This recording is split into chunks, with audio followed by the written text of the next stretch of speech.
Hey everyone! Since the pre-jury portion of BBCAN 10 is ending, and I did this for the US version, I thought about discussing the pre-jury portions of the prior 8 seasons. And I said prior 8 seasons because I'm not including Big Brother Canada 8 in this. At number 8 is Big Brother Canada 7. I quickly got bored of the season very quickly, especially since more than half of the cast really did not care. The Pretty Boys had it so easy with the cast, and there really was not much happening in the season whatsoever, especially in the pre-jury. So the Pretty Boys form immediately, and Adam wins the first HOH, which only solidifies the alliance. I remembered Adam targeting Laura as she went on about his romance with Samantha. I completely forgot that Damien was nominated as well until I looked at the wiki page. Nothing noteworthy whatsoever. Dane ends up winning the next HOH and nominates Kyra and Mackie, since Kyra is an outcast of the house and Mackie was supposed to be the pawn. He had plans to backdoor Samantha, despite being a number for Adam. This would have happened, but Adam ended up winning the veto and didn't use it to save his romance.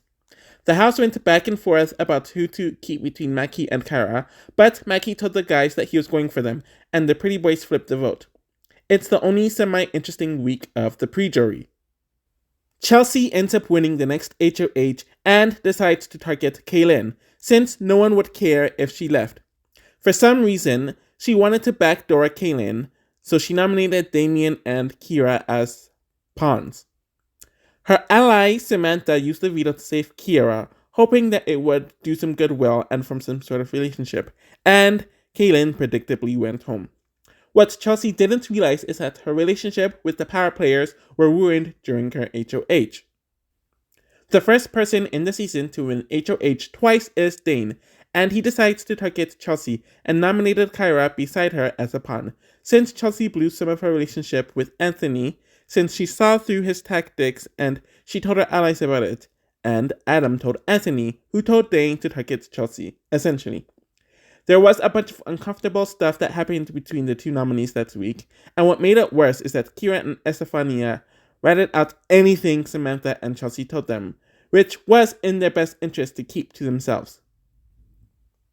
One thing that this season was good for was having a double eviction during the pre-jury, but I legit forgot that it happened until I wrote the write-up for the season and checked back on the wiki page to realize that it did happen. So Adam wins this HOH, nominates Eddie and Kira. Kira wins the veto, and Kyra is a pawn to unceremoniously send Eddie home, since Eddie had been upset with Adam that entire time for some odd reason.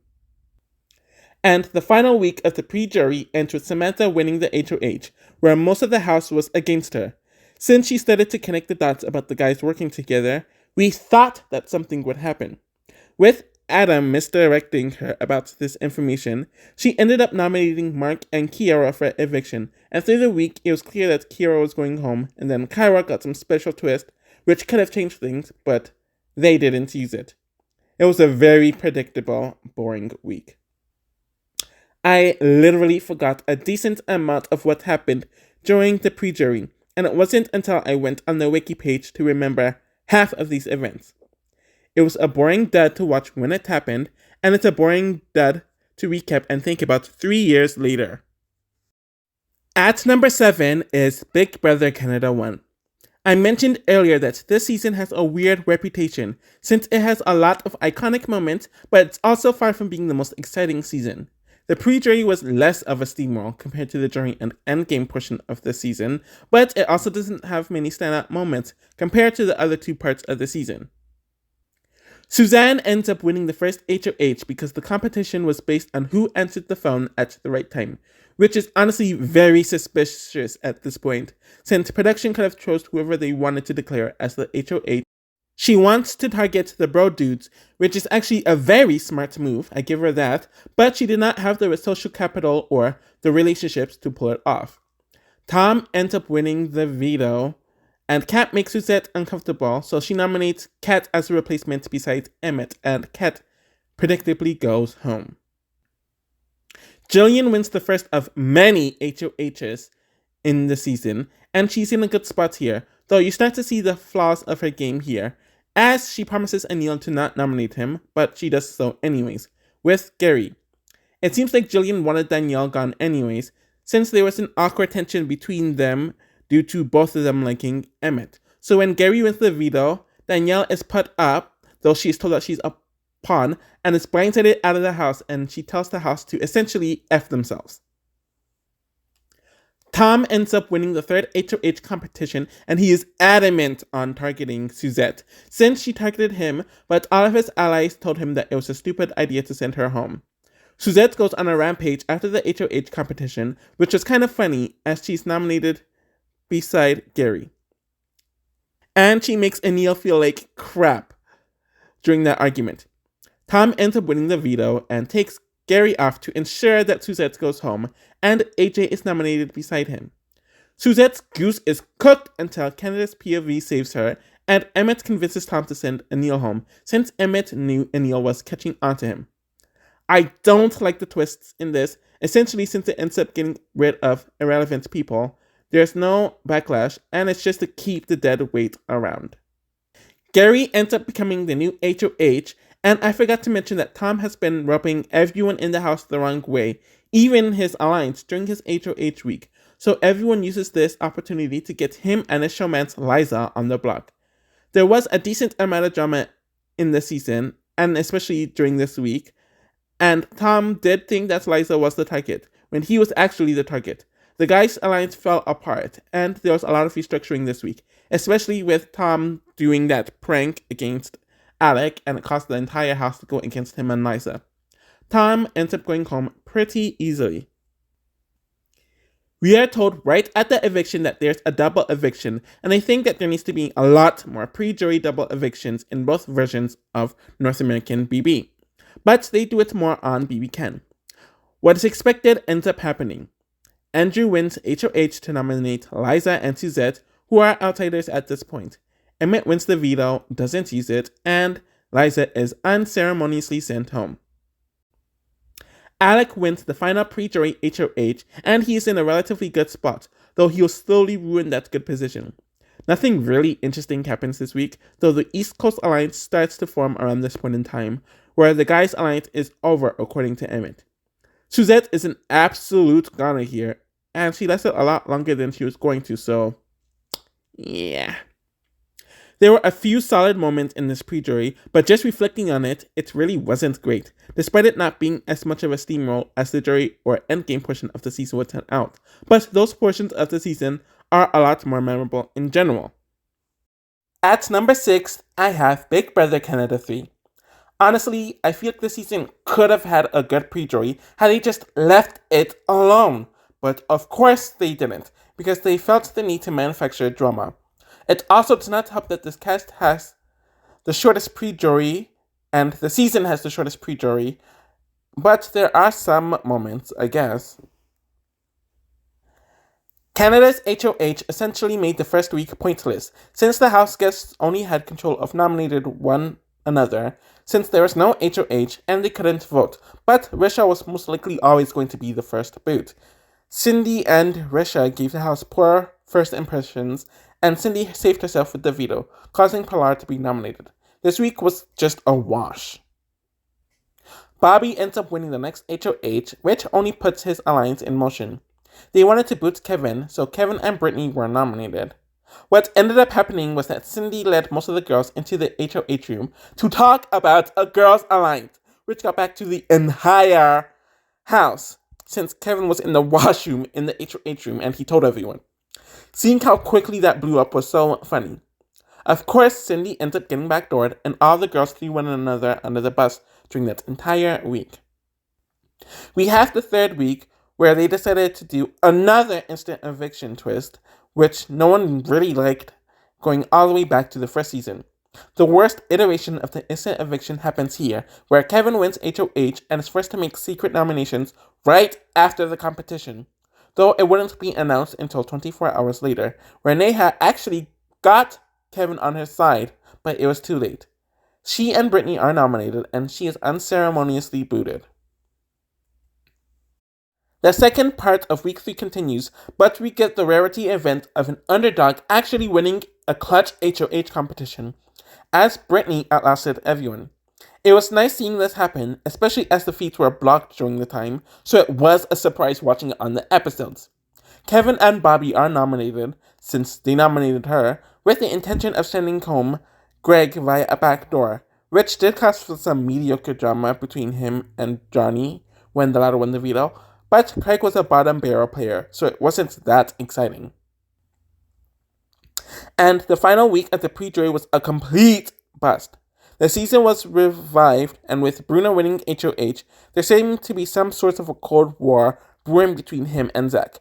Bruno nominated Sarah and Johnny, with the intention of targeting Johnny, with a potential backdoor of Zach if need be. There was some sort of twist that came into play with the double veto, and that definitely scared Bruno from making any sort of move, but luckily he won the veto and didn't use it. In general, the week was very much a dud all around, with Johnny obviously going home. Overall, there were a few decent moments in the pre-jury of BBCAN 3, but it was often muddled by some crappy twist that wasn't needed to begin with, causing the cast to not be able to live up to its fullest potential. At number 5, I have Big Brother Canada 2. When I updated my rankings of the BBCAN seasons, I felt kind of bad for putting it lower than most, but now that I have reflected on the pre-jury, I honestly don't feel as bad now. It is tied with BBCAN 6 for being the longest pre-jury, but I don't think it has as many interesting or standout moments to warrant it. There are some good moments in the pre-jury, hence it being higher than the others on this list. Paul ends up winning the first HOH, and I don't remember all the details pertaining to it. He nominated Andrew and Nick, and I think he was targeting Andrew, like a repeat of what happened with Suzette and Tom during this point in the prior season. Andrew wins the veto, and Ika is nominated as the replacement, where Nick swiftly goes home unanimously.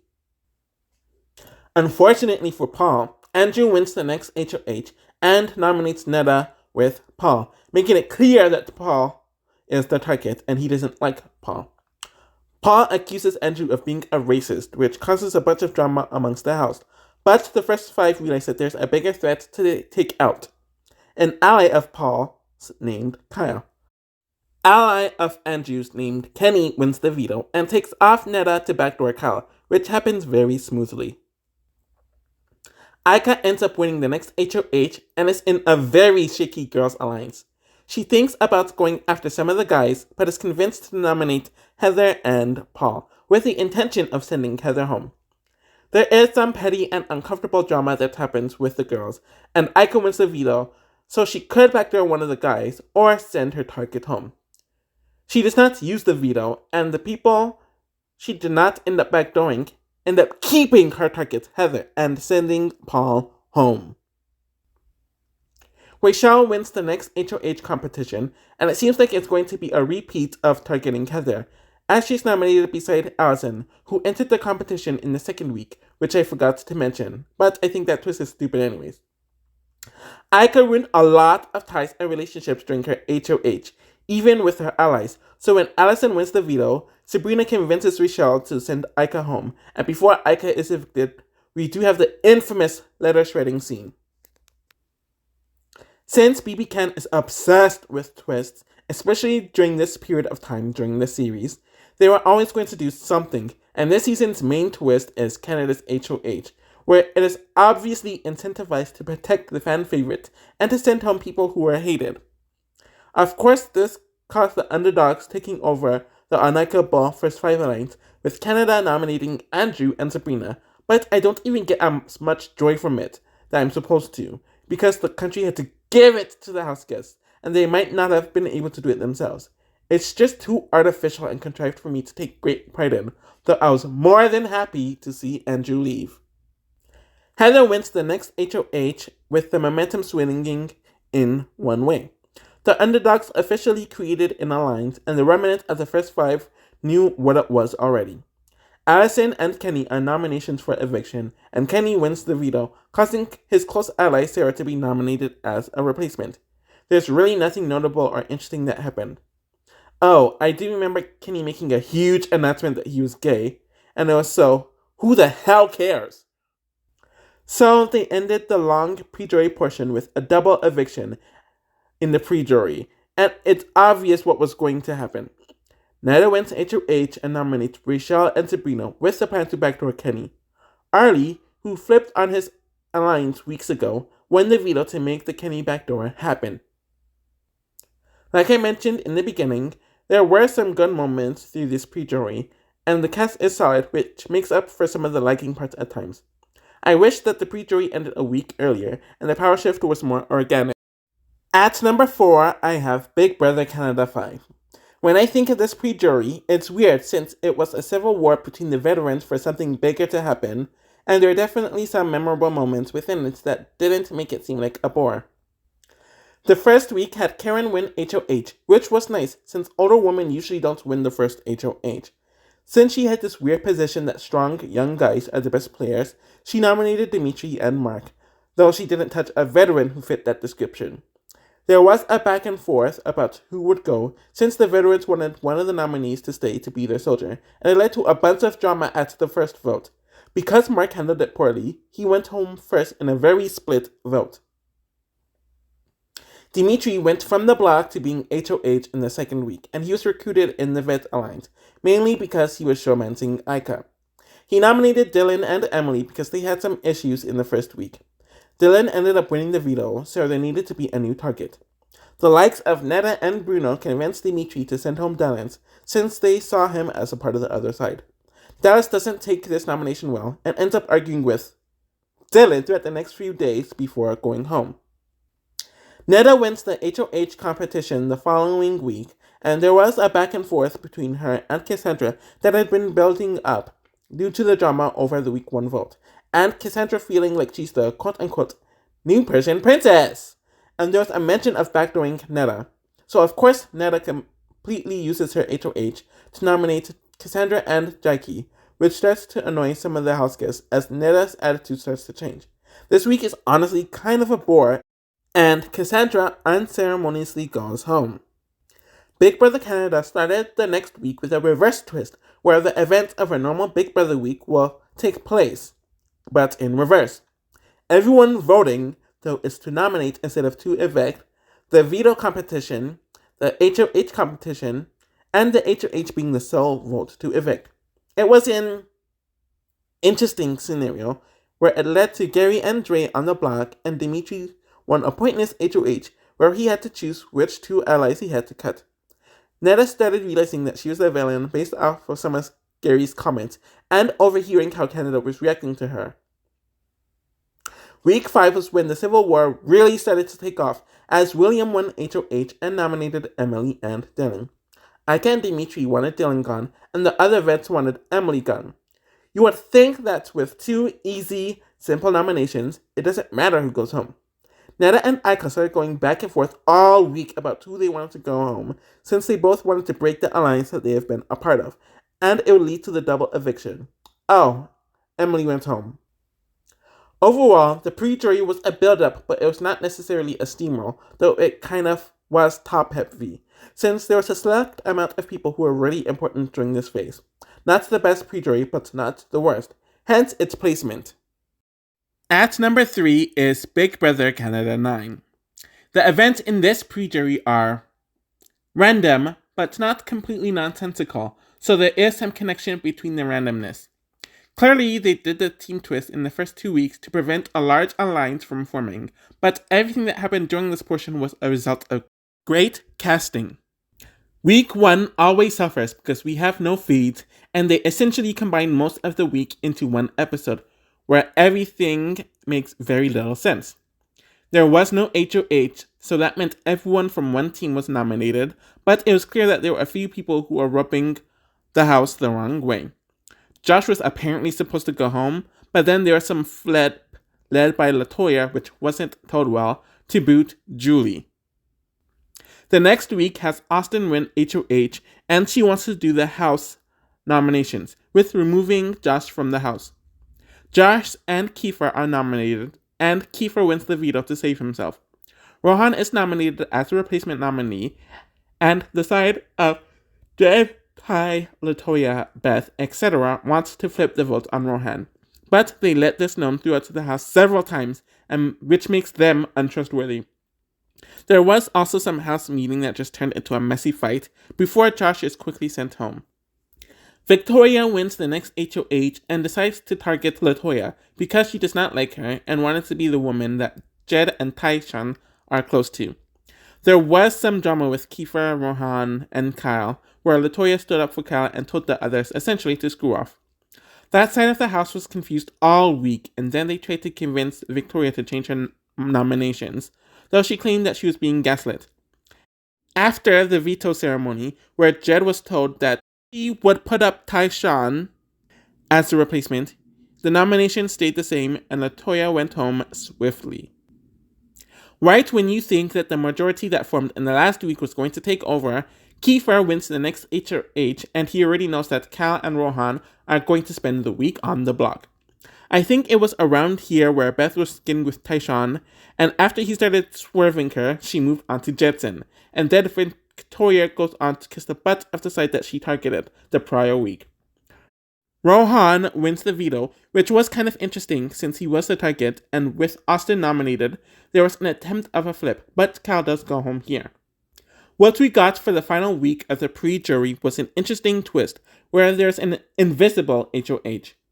I prefer this over Canada's HOH, since it's still a house guest making the noms, and there is a chance of making a bigger or a wilder move. Victoria wanted to play the middle, so she nominated Austin and Brayden, and I still, to this date, have no idea why this was done.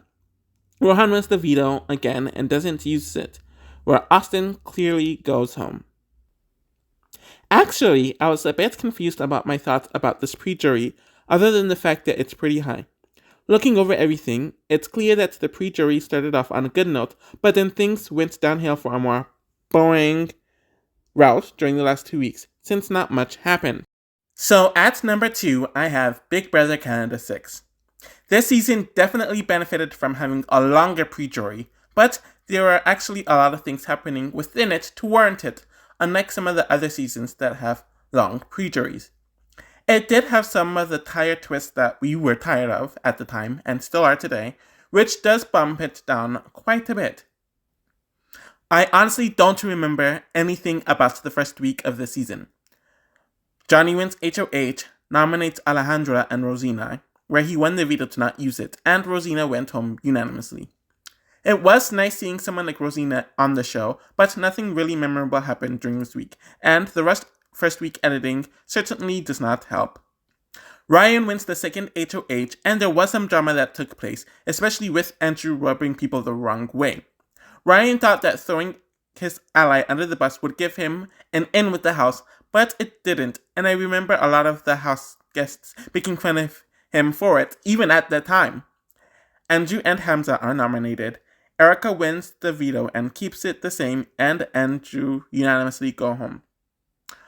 Of course, they did this stupid twist where they invite 1 to 2 people to debut in the season during the second week, which obviously sucked. Hamza wins the next HOH competition, and here's where the season really starts to pick up. He wanted to break up who he thought were the power players. Jesse and his side of the house are really upset at Hamza, so it leads to some drama with the HOH and the nominee. Jesse and Olivia remain on the block after Hamza doesn't use the veto, and Jesse made a horrid pitch that was so laughable before he left. Erica wins the next HOH, and she wanted to do a huge move, which really wasn't a huge move at all, but they made it seem like such a huge thing. Maddie and Marin are nominated as pawns, and she made it clear that she wanted to backdoor Victoria, and I can't believe she thought that this was something impressive. Victoria is nominated, and she created quite a few awkward, messy house meetings, which was to laugh at. By this point in time, the 3 sides of the house were starting to be created. It is the double eviction week, and I mentioned beforehand how much I really like having pre-jury double evictions. Olivia shockingly won the HOH competition and nominates Marin and Ryan. Ryan ends up winning the veto, and Johnny pushed her to send Hamza home, which caused everyone to get sad and crap afterwards, which I honestly just laughed at. We haven't had cold double evictions like this in a while on both versions, outside of season 5, so it was nice to see here. For some reason, people started becoming really bothered by Derek and Kayla, especially with them making allies, so Erica won HOH again and started drifting from them to target Marin, who was getting pretty close to them. Honestly, this week is very much a dud, but I think, emphasis on think, this is the week where Ali and Ryan got into that weird argument. Marin going just showed that the week 2 debut twist was a complete dud this season. Kayla gets the next HOH, and she was aware that the entire house turned on herself and Derek. Ryan had gotten on Kayla's nerves, and she did want to retain some good relationships with the others. Ryan and Will are nominated by Kayla, and she does have a plan to backdoor Johnny if it comes to be, but he wins the veto and ruins that. Ryan is about to be sent home, but the stupid Canada's veto twist and the editing that they gave him to ensure that it was used and the audience would vote for it to be used, which also happened in season 1, happens here, and because Kayla can't target Johnny, she targets Erica, who blows up on the house as she is being evicted. It was definitely slow at first, but things got better and better as the weeks went on, where things did get interesting. Everyone started to find their own footing, and it would lead to an even greater element of what was to come throughout the season. At number 1 is Big Brother Canada 4. I'm honestly shocked that this season ranked so high regarding its pre-jury. The cast was not necessarily likable, but it was interesting seeing all 3 sides, yes, you heard me say 3 sides, fumble through the game. Week 1 of course suffered from us not really seeing what happens, since everything is crammed into one episode essentially, and we don't have the live feeds at all during this period. So, from what we are shown, Levita wins the first HOH and targets Kelsey because she's in a budding showmance and nominates upon Paige instead of just nominating the showmance partner Jared. The brothers, though I think it's mainly Nick, won the veto and doesn't use it, but because Levita is such a horrible HOH, the house flips on her and keeps Kelsey to boot Paige. This rarely happens on a week 1. Jared wins the next HOH competition, and of course he's going to target Levita and nominates her closest ally, Shari. Tim and Nikki, rest in peace to her, debut this week, and I think they implemented the week 2 twist the best in this season out of all the seasons that it has been inflicted on. There was some drama with Kelsey and Levita, and we also realized that the 2 defined signs of the house are solidified, essentially, and they really dislike each other. Christine wins the veto and doesn't use it, but the house flips on Shari instead of Levita, so the former goes home swiftly.